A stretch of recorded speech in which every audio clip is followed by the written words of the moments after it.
Hello, friends and enemies. It's me, V, and it is Disability Pride Month. It's where you celebrating being disabled. And if you know me, I don't like admitting this was not that originally. God, this was not supposed to be the video where I'm like, I don't like being disabled. No, I don't like telling people that I'm disabled. And the reason that I don't like that is because I've had so many. Let me Quentin Tarantino things back, because already it's sounding negative as fuck, and I don't want it to be negative. For those of you who don't know, I am hard of hearing in my right ear. I use my left ear mostly to hear. I can hear people talking and everything, but after a certain decibel, I can't. It. It's hard for me to hear, so I'll constantly ask people, "Can you speak up?" or ask again, and then I lean in with my left ear. When I used to tell people this in the past, they would proceed to yell in either my right ear or my left ear to figure out if I was actually telling the truth. Or they would be like, no, you can't be hard of hearing because you heard me when I was saying something else. Well, that's because you were talking like this and your natural voice is like this. And you were helping me with script and you were pretending to be this woman. And that's why that voice was different and I could hear you and everything else. I rely heavily on lip reading. And this pandemic has been a bitch. It has been a beast because I don't know what people are saying. I also mumble, which makes it hard for people to understand me. The other thing that I think I might be autistic. I have not gone forward and gone through the steps of it. I have looked at things online and I've been like, yeah, I've done that a lot. I took an online autism test and it said 34 out of 50. Here's the thing. I'm going to be honest. Some of the questions I specifically said no, or I said I disagree when I fully, fully am like, yeah, I agree. I, I pushed myself back because I was like, no. For example, if something bad happens or if my routine is thrown off the rest of the day, I'm in a tizzy.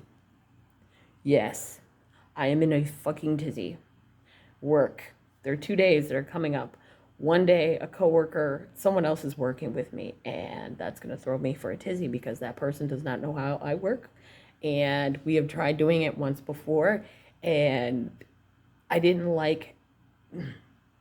We were supposed to get something on air, and they're like, sure. And they were being really, like, just passive about it. And I'm like, we need to hurry up. They didn't understand when I said, hurry the fuck up.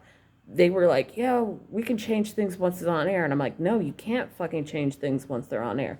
Once they're on air, that's it. You can't change things. And the fact that I told my manager I don't want new people in the area where they would affect what goes on air, because if they affect what goes on air, I get in trouble.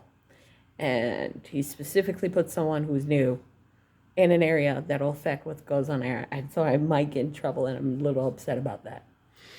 I'm also upset about the fact that I was trying to do work, and then I had several people call me to ask if I could do something, which I have no issue with doing, but every time I would get into it, they would be like, we need it now. Okay, when did you know that you needed this? Oh, we knew we needed it a month ago. When is it due? It's due tomorrow. Well, why would you wait until the day before it's due to then tell me to drop everything that I have to do that's time sensitive to work on something that you should have done earlier in advance and gotten shit done? So then that way I could do my work, but now I have to stop doing my work to help you out. And then if you fuck up, I can't reach you because you went home. So yeah, that has been my life in a nutshell. And also the reason I have not gotten diagnosed for autism is because with women, I've read and heard horror stories about how they don't really have criteria for us. Their main focus is based on what guys have done. Now, I was tested for ADD, and ADHD as a child. They were like, we don't think she has it because um, she knows when this particular show comes on and she will listen to it and zone out. I've always done that. That's one of the things I do without meaning to. If I notice a show or something, on, I can be talking to someone and then I just zone out what they're saying, or I stop talking and I just become so engrossed in that image and that thing that somebody could be talking to me, I don't remember what they're saying. Which is also why I don't like going to bars for a date, because, or even a coffee shop. I've learned to hate coffee shops because if somebody's talking and they're talking in my right ear and there's a TV screen or some music playing, I will be focused on that than the person in front of me, and I don't like it. Yeah. No, but this is Disability Month awareness. There is an estimated 1 billion people with disabilities worldwide. In the United States, July is Disability Pride Month. It marks the 1990 enactment of the Americans with Disabilities Act, a landmark U.S. rights law that extended civil rights protections to persons with disabilities and assured that all Americans would benefit from their talents. And then they also have the flag. There's a disability flag that I'm looking at right now. It has, is that gray or is that black? Okay, here it is. The flags, okay, they're the Disability Pride flag.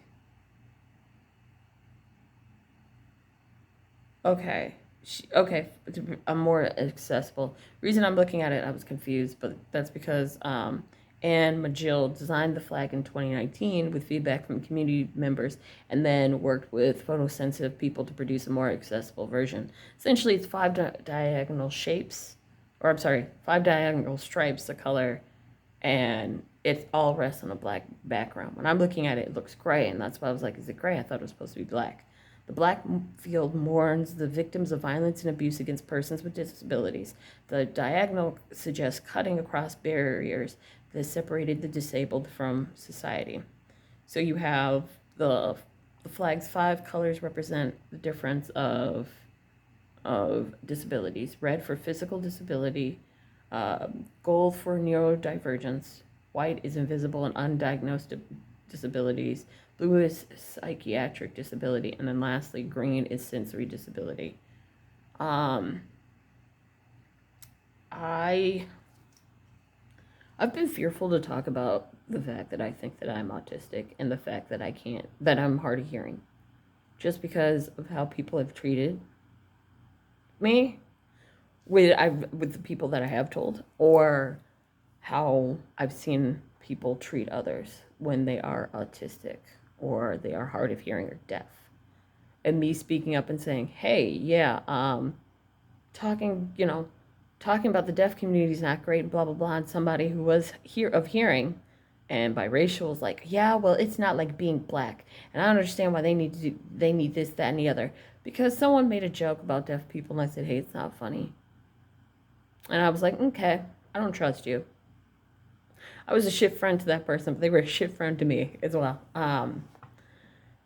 Then telling someone, family, I told someone that thought I was autistic, and they were like, why would you want that? Why would you want to have that mental illness? And I was just like, okay, this is how it's gonna go now. But yeah, that's why I've been so not open about my life, just because I hate when people reveal themselves, but at the same time, I'm glad they reveal themselves, because then it's like, okay, this is not what I can show you then. I know what I can show you and what I can't. And I'm hoping that by me saying, hey, I am, people recognize it and understand it. So yeah. Also, this is the second taping of it. The first tape that I originally had, where I was a lot more concise, I deleted it. Mainly because my cell phone told me to. Because it said to save, and I thought I had saved it, and I didn't. Yeah. Anyway, I'm going to let you guys go, and as always, fuck Tom Brady.